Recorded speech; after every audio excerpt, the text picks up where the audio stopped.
안녕하세요. 오늘 우리가 함께 깊이 들여다볼 자료는 데살로니가후서 1장입니다. 지금으로부터 거의 2000년 전 아주 오래된 편지의 한 부분이죠. 이 편지는 바울, 실로아노, 디모데가 데살로니가라는 도시에 있던 초기 기독교 공동체에게 보낸 글입니다. 이 짧은 글 안에는요, 핍박받는 이들을 향한 어떤 따뜻한 격려와 위로가 담겨 있는 동시에 하나님의 공의로운 심판이라는 아주 강렬하고 어떻게 보면 좀 섬뜩하기까지 한 개념이 함께 들어있어요. 그래서 이번 분석의 목표는 이 편지를 처음 받았을 사람들의 그 절박한 상황을 한번 상상해 보면서 이 고난과 믿음 그리고 궁극적인 정의에 대한 메시지가 어떻게 이렇게 정교하게 서로 연결되는지 그 핵심을 파악해 보는 겁니다. 자, 이 부분을 한번 자세히 뜯어보죠. 편지가 아주 따뜻한 인사말로 시작해요. 하나님, 우리 아버지와 주 예수 그리스도로부터 은혜와 평강이 여러분에게 있기를 빕니다. 그런데 인사가 끝나자마자 나오는 칭찬이 저는 이게 굉장히 구체적이라서 좀 놀랐어요. 보통은 그냥 여러분 잘하고 있습니다. 힘내세요. 이럴 수 있잖아요. 근데 그게 아니라 여러분의 믿음이 크게 자라고 여러분 모두가 각자 서로에게 베푸는 사랑이 풍성해지고 있습니다. 라고 아주 정확하게 짚어서 이야기합니다. 그리고 정말 놀라운 건 이런 성장이 아주 평화롭고 안정된 시기에 일어나는 게 아니라는 점이죠. 편지는 이 모든 일이 여러분이 겪고 있는 모든 박해와 환난 속에서 일어나고 있다고 분명히 말하거든요. 이거 사실 상식에 좀 반하는 현상 아닌가요? 보통은 힘든 일이 닥치면 공동체는 위축되거나 서로를 탓하며 깨지기 마련인데 여긴 정반대네요. 바로 그 역설적인 상황이 이 편지 전체를 여는 열쇠라고 할 수 있습니다. 이 칭찬은 단순히 그냥 듣기 좋으라고 하는 말이 아니고요. 그 속에서 당신들이 보여주는 모습은 기적과도 같다는 아주 깊은 공감과 인정의 표현인 거죠. 네네. 외부의 압박이 강해질수록 내적인 결속력과 영적인 힘이 오히려 더 강해지고 있다는 사실을 딱 포착한 겁니다. 이건 마치 다이아몬드가 엄청난 압력 속에서 만들어지는 것과 같아요. 정말 와닿는 비유네요. 네. 편지를 받는 이들은 이 말을 들으면서 우리가 겪는 이 고통이 우리를 부수는 게 아니라 오히려 우리를 더 단단하고 빛나는 존재로 만들고 있구나 하는 엄청난 자부심과 확신을 느꼈을 겁니다. 압력 속에서 만들어지는 다이아몬드라. 그리고 편지는 거기서 그치지 않고 우리는 여러분의 인내와 믿음을 두고 하나님의 여러 교회에서 자랑하고 있습니다. 라고까지 말해요. 이건 정말 대단한 격려였겠어요. 자신들의 그 고독한 싸움이 다른 모든 공동체에게 영감을 주는 모델이 되고 있다는 거잖아요. 맞습니다. 고립감을 해소시켜주는 아주 중요한 장치죠. 당신들의 싸움은 당신들만의 것이 아니다. 당신들은 더 큰 이야기의 일부고 당신들의 승리는 우리 모두의 승리다. 라고 말해주는 거예요. 이것만으로도 엄청난 위로가 됐을 텐데 편지는 여기서 한 걸음 더 깊이 들어갑니다. 그들의 고난에 훨씬 더 큰 어떤 우주적인 의미를 부여하기 시작하죠. 그들의 고난이 오히려 믿음의 증거가 된다는 건 정말 역설적이면서도 큰 위로가 되네요. 그런데 이 편지는 여기서 한 걸음 더 나아가죠. 5절을 보면 이 고난을 단순히 증거라고만 하지 않고 훨씬 더 대담하고 충격적인 단어와 연결시키지 않나요? 바로 하나님의 공의로운 심판의 명백한 증거라는 표현인데요. 솔직히 심판이라는 단어를 들으면 덜컥 겁부터 나요. 내가 지금 고통받는 게 심판받고 있다는 뜻인가? 내가 뭘 잘못해서 벌 받고 있나? 이런 생각이 드는 게 당연하잖아요. 아주 정확한 지적입니다. 현대인에게 심판은 부정적인 뉘앙스, 그러니까 벌이나 정죄의 의미로 먼저 다가오죠. 네, 맞아요. 하지만 이 문맥에서 사용된 심판의 본래 의미는 모든 것을 공정하게 판단해서 제자리로 돌려놓는 정의의 실현 혹은 올바른 판결에 훨씬 가깝습니다. 법정에서 판사가 내리는 최종 판결을 생각하시면 좀 쉬울 거예요. 따라서 이 구절은 여러분이 벌받고 있다는 증거가 아니라 정반대로 여러분은 장차 올 하나님의 공의로운 판결에서 승소할 것이라는 명백한 예고편이라는 의미가 됩니다. 그러니까 고난이 벌이 아니라 일종의 자격증명이라는 거군요. 관점을 완전히 뒤집네요. 네, 맞습니다. 그럼 그 공의로운 판결의 내용이 구체적으로 뭔가요? 편지는 아주 명확하게 그 내용을 설명합니다.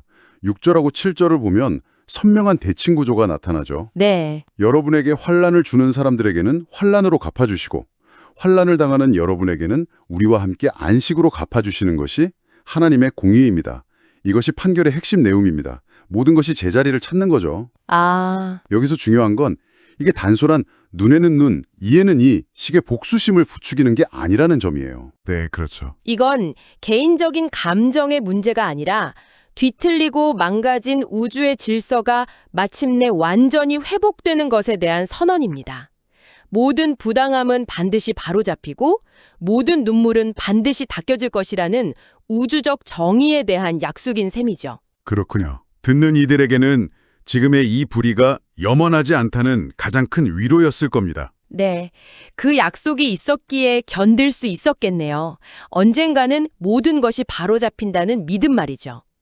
그런데 이 공의가 실현되는 그날, 즉 심판의 날에 대한 묘사는 그냥 조용한 법정의 모습이 아니에요.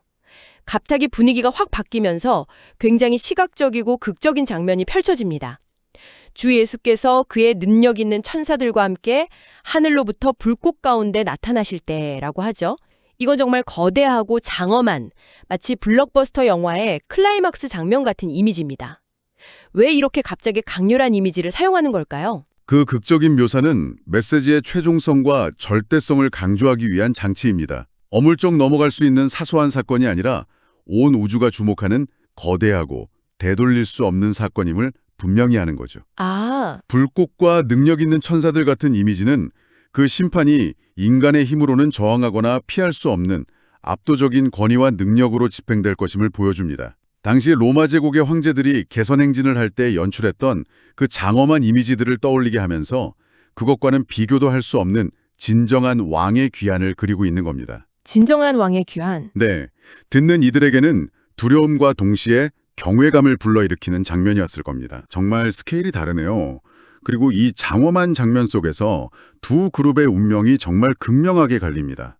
한쪽은 하나님을 모르는 사람들과 우리 주 예수의 복음에 순종하지 않는 사람들이라고 구체적으로 지칭되는데 이들은 영원한 멸망의 형벌을 받게 된다고 하죠. 영원한 멸망이라는 표현은 정말 무섭게 들리네요. 솔직히 현대적인 감수성으로는 받아들이기 힘든 부분도 있고요. 그런데 이 심판의 목적이 단순히 악인을 벌주는 것만은 아닐 것 같아요. 이 무서운 장면의 반대편, 즉 믿는 사람들에게 초점을 맞추면 어떤 그림이 그려지나요? 바로 그 지점이 이 편지의 하이라이트라고 할 수 있습니다. 믿는 자들에게 주어지는 결과는 단순히 천국에 가서 상을 받는다는 식의 단순한 보상을 훨씬 뛰어넘습니다. 오, 10절을 보면 아주 독특하고 심오한 표현이 나옵니다. 주 예수가 그의 성도들로부터 영광을 받으시고 모든 믿는 사람들로부터 찬양을 받으실 것이라고 말합니다. 언뜻 보면 주체가 뒤바뀐 것 같지 않나요? 그러네요. 보통은 예수가 성도들에게 영광을 주신다고 생각할 텐데 여기서는 성도들로부터 영광을 받으신다고 되어 있군요. 이게 무슨 의미죠? 이건 마치 위대한 예술 작품과 같습니다. 작품 그 자체로도 위대하지만 그 작품을 깊이 이해하고 감동받는 관객이 있을 때 그 가치가 비로소 완성되죠. 아, 네. 관객의 감탄과 찬사가 작품의 영광을 대비추는 것처럼 이 편지는 고난을 이겨낸 신자들이야말로 신의 위대함과 아름다움을 온 우주에 증명하는 살아있는 걸작이 된다고 말하는 겁니다. 살아있는 걸작이요? 네, 그들이 단순히 보상을 받는 수동적인 존재를 넘어 그리스도의 영광을 드러내는 능동적인 통로, 영광의 일부가 된다는 거죠. 놀라운 반전 아닌가요? 와, 심판의 날이 한쪽에게는 돌이킬 수 없는 끝이지만 믿는 이들에게는 그들의 존재 자체가 영광의 증거가 되는 최고의 순간인 셈입니다. 와, 그건 정말 놀라운 관점이네요. 믿는 사람들이 단순히 구경꾼이나 수혜자가 아니라 그 영광의 중심에 서게 된다는 거군요. 고난을 통해 다이아몬드가 되는 것에 넘어 그 다이아몬드가 왕관의 가장 중요한 보석이 되는 느낌이네요. 그렇다면 이 모든 게 결국 무엇을 의미할까요? 이 거대하고 우주적인 심판과 영광에 대한 이야기를 마친 뒤에 편지는 놀랍게도 다시 한번 아주 개인적이고 구체적인 기도로 돌아옵니다. 거대한 그림을 보여주다가 갑자기 현미경으로 들여다보듯 줌인을 하는 것 같아요. 맞습니다. 가장 장엄한 비전을 보여준 뒤에 가장 실질적인 적용으로 돌아오는 거죠. 자, 이 모든 놀라운 미래가 당신들의 것입니다. 그렇다면 우리는 지금 여기서 무엇을 위해 기도해야 할까요? 라고 묻는 것과 같습니다. 11절을 보면 저자들은 항상 그들을 위해 기도한다고 말합니다. 그런데 그 기도 내용이 정말 흥미로워요. 하나님, 제발 이들의 고난을 없애주세요. 라거나 이들을 핍박하는 자들을 빨리 심판해 주세요가 아니에요. 네, 그렇죠. 대신 우리 하나님께서 여러분을 그의 부르심에 합당한 사람이 되게 해주시기를 기도합니다. 그리고 이어서 모든 선한 뜻과 믿음의 행위를 그의 능력으로 완성해 주시기를 기도하죠. 고난의 제거가 아니라 고난 속에서의 완성을 위해 기도하고 있다는 점이 아주 인상적입니다. 바로 그 기도가 지금까지의 모든 내용을 하나로 꿰어먹는 매듭과도 같습니다. 왜 우리가 이 고난을 견뎌야 하는가라는 질문에 대한 최종적인 답변이죠. 고난 속에서 믿음을 지키는 것, 그리고 하나님의 공의로의 심판을 기다리는 것, 이 모든 과정이 결국 하나의 궁극적인 목적을 향한다는 것을 이 기도가 보여줍니다. 네. 즉, 부르심에 합당한 사람, 믿음의 행위를 완성한 사람이 되어서 마침내 다가올 그 영광의 날에 살아있는 걸작으로서 준비되는 것. 그것이 고난의 목적이라는 겁니다. 그렇군요. 결국 모든 것이 그 마지막 영광의 순간을 위한 준비 과정이라는 거네요. 그리고 12절에서 그 목적이 아주 명확하게 요약되죠. 그리하여 우리 주 예수의 이름이 여러분에게서 영광을 받으시고 여러분도 그분 안에서 영광을 받게 하려는 것입니다. 아까 말씀하신 상호적인 영광이 여기서 다시 한번 강조되네요. 맞습니다. 이 구절이 이 편지 전체의 결론이자 심장입니다. 하나님과 신자 사이의 상호적인 영광. 이것이야말로 이 편지가 제시하는 고난을 견디고 믿음을 지켜내야 하는 궁극적인 이유이자 목적지인 셈입니다. 우리가 겪는 모든 힘든 과정이 결국 이 아름다운 마지막 한 구절을 위해 존재한다고 봐도 과언이 아닙니다.